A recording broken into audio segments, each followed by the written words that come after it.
Kami mengkredit kendaraan, tapi setelah setengah bayar kami tahu kalau itu riba. Kami ingin melunasinya namun belum sanggup. Kalau kami berhenti, kami susah untuk pergi kerja atau pergi jauh, dan juga sudah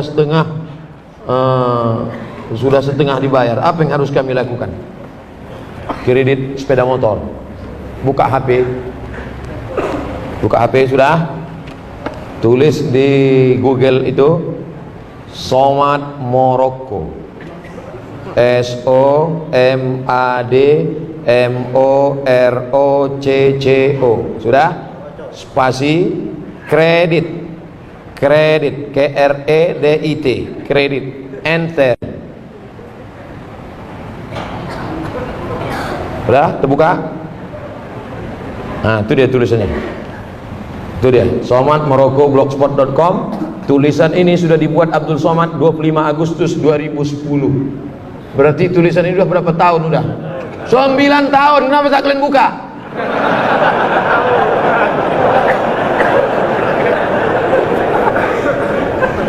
Nih, sudah 9 tahun yang lalu sudah saya tulis. Ini 9 tahun yang lalu sudah saya tulis tentang kredit ini, bahwa kalau uang dengan barang boleh. Kredit motor itu uang dengan uang apa uang dengan barang? Uang dengan barang boleh. Ini uang, ini barang boleh. Yang tak boleh itu uang dengan uang. Baca. Tolong nanti ini share. Sekarang juga share. Share ke grup-grup. Nah, cara nge-share-nya ini ku ajarkan. Dah, yang di atas itu kan ada titik 3, paku 3 itu. Nah, share, masukkan ke grup-grup, masukkan ke grup. Nah, itulah enaknya kalian ngaji kalau sama ustaz cerdas. Dah, nanti sampai pulang ke rumah di print. Nah, ini bisa di print. Ada di atas tuh print. Nah, print. Tempelkan ke dinding masjid. Nah, cuma hindari jangan sampai bayarnya terlambat, nanti kena denda. Uang dengan barang tidak riba. Uang dengan uang baru riba. Emas dengan emas riba. Uang dengan uang riba, Pak Ustaz? Riba. Lalu kita ke Makkah itu bawa rupiah membeli ringgit, bawa rupiah beli dolar, bawa rupiah beli rial. Kenapa tak riba? Ya dan biadin, cash. Kalau cash ini 1 juta beli 300 rial, sah karena tidak kredit. Tapi kalau ini aku beli, aku bayar 2-3 hari lagi, tak boleh karena harga berubah. Nah, ini tentang masalah kredit barang. Jelas? Ustaz, ketika tilawatil Quran dan sholawat sering jamaah sautan Allah di akhir bacaan itu, apa hukumnya Pak Ustaz? A'udzubillahi minasyaitonir rajim.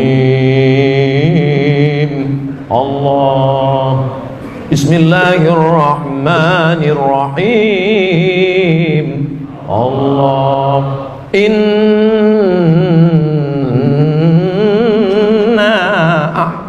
a'tainakal kautsar. Masya Allah, Masya Allah, aku sangka surat apa tadi? Itu adalah ungkapan kekaguman. Nah, itu diisi duit, yang kalian pura-pura tak nampak. Itu adalah ungkapan kekaguman. Sama kita macam menonton bola, harus menengok Messi main, wow. Harus menengok McLaren, amazing. Kan tak mungkin kita dengar orang baca Quran, A'udzubillahi minasyaitonirrajim, amazing. Sesuaikanlah Allah, Masya Allah, Tabarakallah. Coba tengok kalau Syekh Nu'ainak mengaji, Taib, Taib, Taib. Taib artinya bagus, bagus. Bukan Taib artinya tak pulang-pulang. Itu adalah ekspresi kekaguman. Dalam sholat fardu yang baca amin setelah surat Al-Fatihah, baca amin terlebih dulu imam, baru makmum, atau berbaringan Pak Ustaz? Idza ammanal imamu fa'aminu. Siapa dulu? Idza ammanal imamu fa'aminu. Kalau imam mau mengucapkan amin, baru kau ikut. Ghairil maghdubi alaihim waladdallin.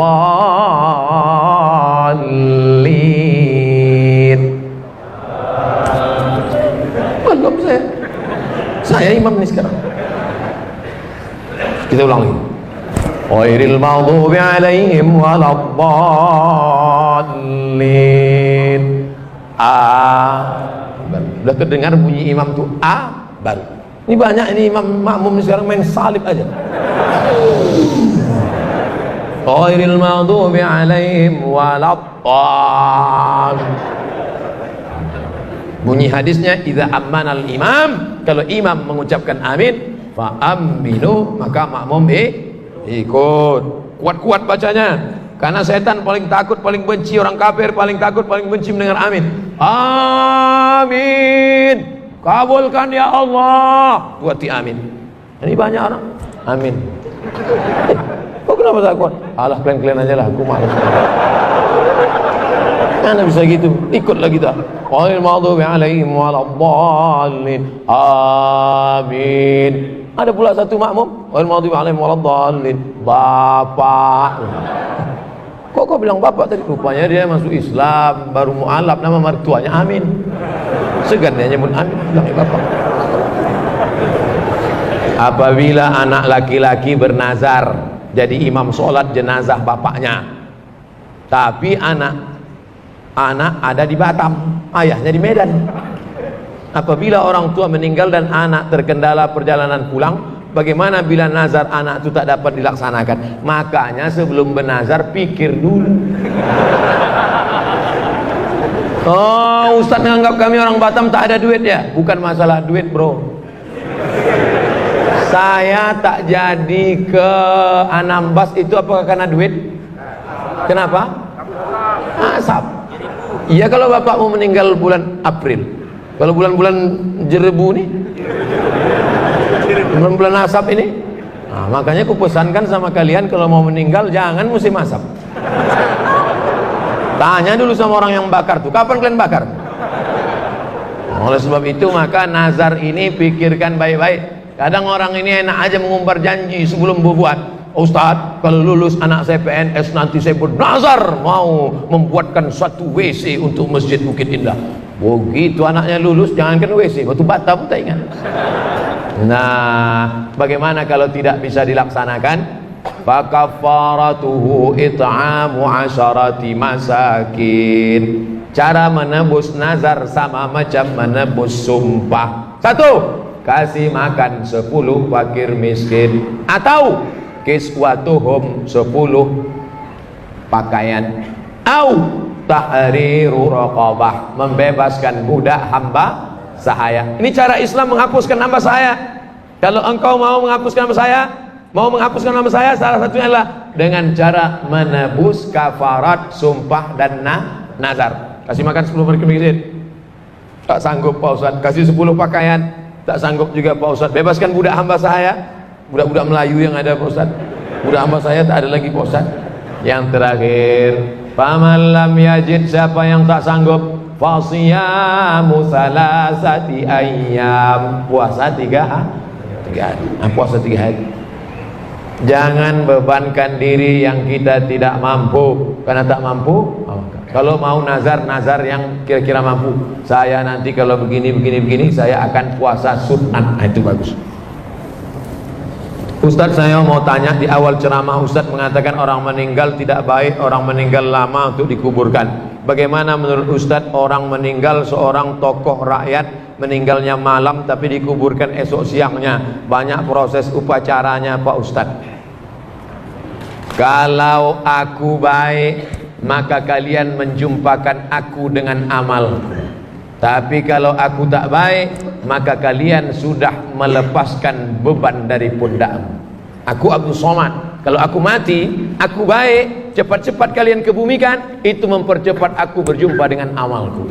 Tapi kalau aku tak baik, maka kalian cepat-cepat menghilangkan beban dari pundak. Makanya orang meninggal itu lebih cepat, lebih baik, lebih cepat, lebih baik kuburkan. Bagaimana ini dengan tokoh masyarakat, dengan itu, dengan ini? Kita kan malam ini ngaji menurut Quran dan Sunnah dan fatwa para ulama. 3 yang kita ikut: Al-Quran, Sunnah, Al-Ulama, Warasatul Anbiya. Nah, kita kaji malam ini itu. Kita bukan ikut tokoh fulan, tokoh ini, tokoh fulan, tokoh adat, tokoh masyarakat, tokoh besi, tokoh kelontong.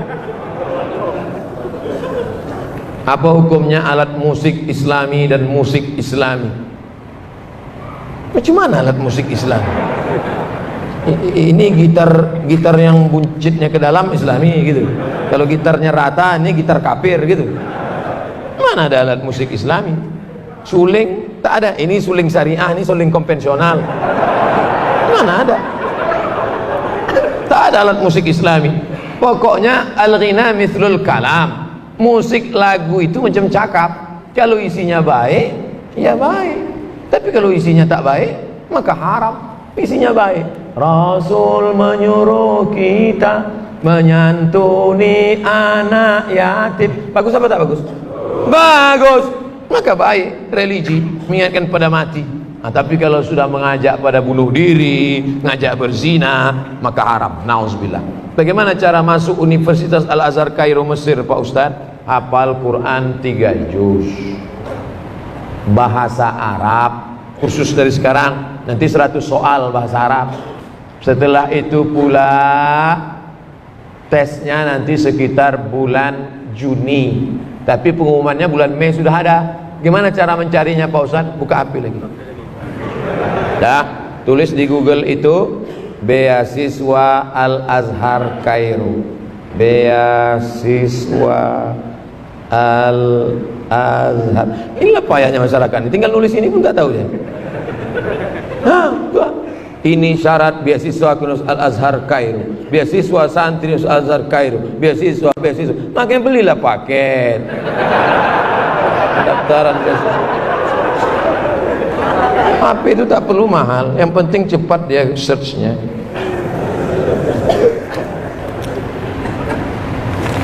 Siapkan Quran 3 juz, bahasa Arab, udah itu ikuti tesnya, mudah-mudahan lulus. 100 ranking 1 sampai ranking 100 ditanggung beasiswa.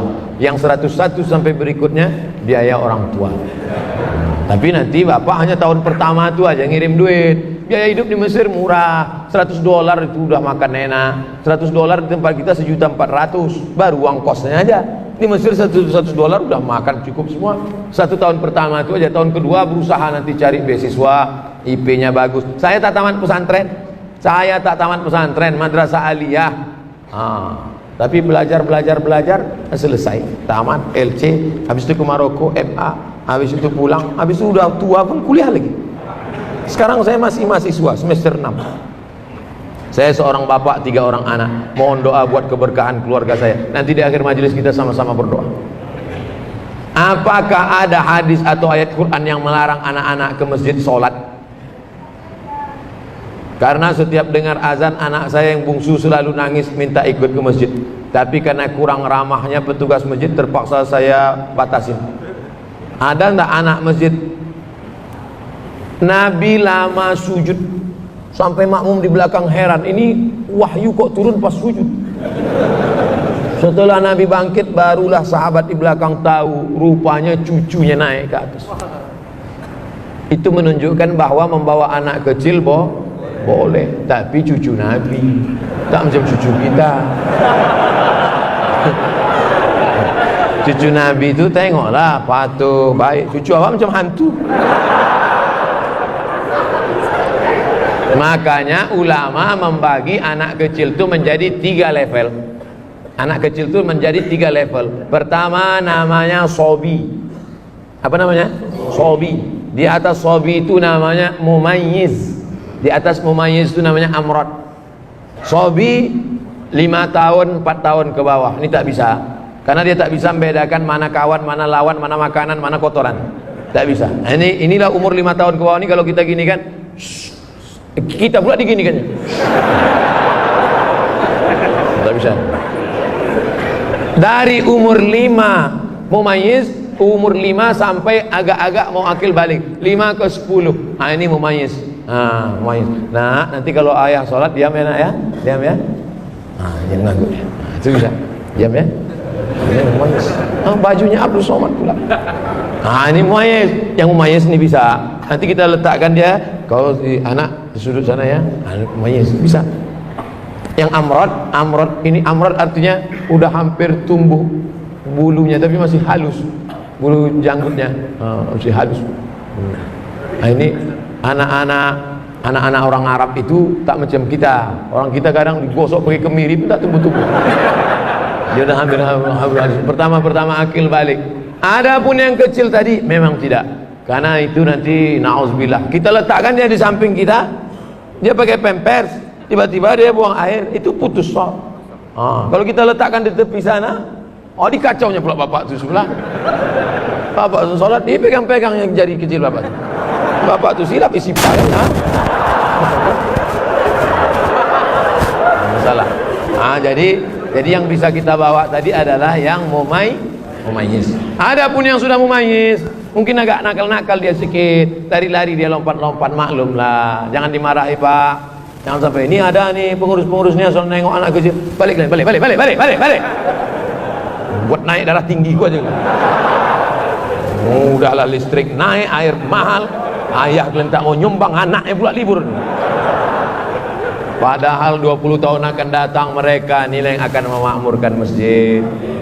Kalau di masjid masih ada anak lari-lari, di masjid masih ada lompat-lompat, bersyukurlah 20 tahun akan datang masjid ini masih tetap banyak sholat berjamaah. Tapi kalau di masjid itu udah sunyi, tak ada anak-anak, isinya orang-orang tua yang udah diintai-intai malaikat maut aja. Sunyi masjid, waspadalah. Nauzubillah. Jangan bangga dengan masjid yang besar, karena di Cordova, di Alhambra, masjid besar-besar, tapi sekarang tidak ada sholat berjamaah. Jangan bangga dengan masjid yang besar. Masjid besar bangga, tapi isinya kita persiapkan untuk masa depan. Takbir. Pak Ustadz, saya seorang istri, batasan-batasan bagaimana bersolek yang wajar bagi muslimah. Karena kalau saya bersolek, suami saya selalu tegur, jangan bersolek jahiliyah. Apa maksudnya Pak Ustadz? Misalnya wajah ibu pucat. Kalau silap-silap payah bedakan dia sama kuntilanak. Pucat misalnya habis sakit atau rumah sakit, lalu dipakainya bedak sesuai dengan warna kulit. Merubah yang tak normal jadi normal boleh, tapi yang sudah normal menjadi abnormal, itu bibirnya udah biasa dipakai sampai 2 inci. Budak putih, muka putih, tangan hitam. Oleh sebab itu maka yang wajar-wajar saja. Engkau cantik bukan karena make upmu, engkau cantik karena bekas wudhu dan tahajudmu. Kecantikan batin, kecantikan yang tidak akan lekang karena lapuk karena hujan dan tak lekang karena apa? Panas. Ibu cantik ya? Iya dong, ini kan bekas wudhu. Jadi kau sangka kami tayamum semua?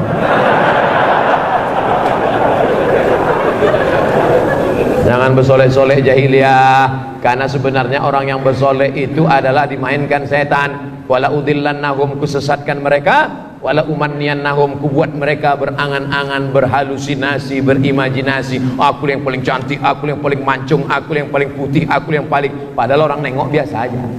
Berhalusinasi, berimajinasi dengan pikirannya. Oleh sebab itu maka perempuan lebih baik menutup wajahnya pakai cadar. Tapi kalau tak sanggup pakai cadar, pakai hijab, wajahnya biasa-biasa saja. Bagaimana kalau saya selalu takut akan kematian? Takut karena amal ibadah belum banyak, takut anak-anak putus sekolah atau terlantar. Manusiawi.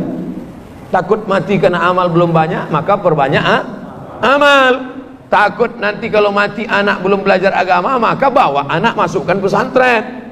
Positif. Tapi kalau takut sampai stres depresi, itu berarti diganggu jin. Alladzi waswisu fi. Kalau sudah kena itu obatnya adalah ruqyah. Ruqyah sendiri tak bisa Pak Ustaz. Tak bisa. Kadang kita pun diganggu setan tak kuat, minta ruqyah sama orang yang kuat, datang ke ruqyah syariah. Ustaz-ustaz kita yang imannya kuat, yang zahir batinnya kuat. Saya punya 3 orang anak perempuan, yang 2 orang sedang menuntut ilmu di pesantren setingkat SMA, hadiah berarti. Sebagai seorang ibu saya selalu menuruti kemauannya dengan laundrynya, jajannya dan keperluannya. Apakah saya melakukan hal itu benar? Karena menurut saya agar anak saya bisa fokus belajar. Tak ada gunanya ilmunya banyak, tak pandai mencuci baju. Tak ada gunanya bahasa Arabnya hebat, bahasa Inggrisnya berapi-api, hafalan Qurannya hebat, tapi mengangkat piring nasinya dari meja pun tak tahu. Ada tak orang model begini? Ada. Kami dulu di pesantren cuci sendiri, gosok. Tak disetrika Pak Ustaz? Enggak. Kotak kusut tak kami peras, cuci gantung. Jadi seimbang antara dia hidup intelektual dengan bagaimana berinteraksi sosial. Kalau semua dimanjakan, makannya catering, pakaiannya gosok, sampai mengangkatkan piring nasinya pun dia tak tahu, nanti dia mau jadi apa? Dari kecil terlonjak-lonjak, sudah besar terbawa-bawa, sudah tua terubah? Tidak. Oleh sebab itu kami pun dulu di pondok pesantren, tapi tetap pandai mencuci baju, tetap pandai memasak, tetap pandai melipat, tetap pandai menyetrika, sampai ke Mesir juga belanja. Jadi pendidikan baik, tapi pendidikan juga membentuk orang berakhlakul karimah menjadi mandiri, bukan dimanjakan. Sekarang banyak sekolah yang memfasilitasi segala sesuatu, akhirnya jadilah dia menjadi intelektual tapi tidak berakhlakul karimah dan selalu menggantungkan diri pada orang lain. Nauzubillah. Terinspirasi kisah Bilal bin Rabah yang sandalnya masuk surga karena tak pernah meninggalkan sholat wudhu. Saya juga membuat amalan, yaitu membaca surat Yasin selesai maghrib di rumah dan dimanapun. Alhamdulillah sudah hampir 1 tahun berjalan, tak pernah tinggal. Apa dan bagaimana keadaan tetap saya lakukan? Apakah saya salah membuat amalan seperti ini? Gimana salahnya? Tuh, membaca surat Yasin habis maghrib tadi. Man qara'a Yasin fi lailatin, siapa yang baca Yasin di suatu malam. Tak tengok malam apa? Malam Senin, malam Selasa, malam Rabu, malam Kamis, malam Jumat, malam Sabtu, malam Ahad, malam Senin, malam Selasa. Siapa yang baca Yasin pada suatu malam, asbaha maghfuran lah, subuh besok dia sudah diampunkan Allah. Kira-kira amalan ini ada nggak dalilnya? Saya ulang sekali lagi. Memang kalau terlalu aman dengar ceramah ini payah nangkap memang. Kita ulang sekali lagi, oke? Bisa agak konsen sedikit? Tarik nafas, hembuskan. Nah, pertanyaannya gini. Saya selalu membaca Yasin selesai maghrib di rumah dan dimanapun berada. Sudah 1 tahun tiap malam baca Yasin. Benarkah amalan saya? Kata dia. Sekarang saya jawab. Man qara'a Yasin fi lailatin, siapa yang baca Yasin pada suatu malam, asbaha maghfuran lah, besok subuh dosanya sudah diampunkan Allah. Apakah amalannya ini ada dalilnya? Bilang lah dari tadi. Amalanmu ada dalilnya. Mana dalilnya? Siapa yang baca Yasin pada suatu malam, baik itu setelah maghrib, setelah isya, tengah malam atau menjelang subuh, subuhnya sudah diampunkan Allah SWT. Hadisnya ini sahih apa tak sahih Pak Ustaz? Isnaduhu jayyid, sanadnya jayyid. Setahu kami hadis itu hasan. Di bawah hasan sahih, di bawah hadis sahih, di bawah sahih hasan, di bawah hasan dhaif, di bawah dhaif maudhu'. Isnaduhu jayyid, sanadnya jayyid. Jayyid ini apa? Antara hasan dan sahih. Di atas hasan, di bawah sahih. Namanya jayyid, bisa diamalkan. Yang ngomong gini siapa? Imam Abul Fida Ismail Ibnu Katsir dalam tafsir Al-Qur'anil Azim, dalam pembahasan muqaddimah surat Yasin. Baca tafsir Ibnu Katsir. Bapak Ibu yang punya duit, pergi ke toko buku, beli tafsir Ibnu Katsir. Yang sudah beli, alhamdulillah. Nanti anak kita sudah mati, dibukanya lemari, ditengoknya, alhamdulillah ada tafsir Ibnu Katsir, walaupun masih bungkus plastik. Itulah amal kita malam ini, alhamdulillah. Teringat saya jadi disebar kotak sedekah untuk udah. Oh, rupanya jamaah di Masjid Bukit Indah Sukajadi tidak bersedekah melalui kotak, tapi langsung transfer banking. Wow. Memang generasi milenial ini luar biasa. Assalamualaikum Pak Ketua. Waalaikumsalam.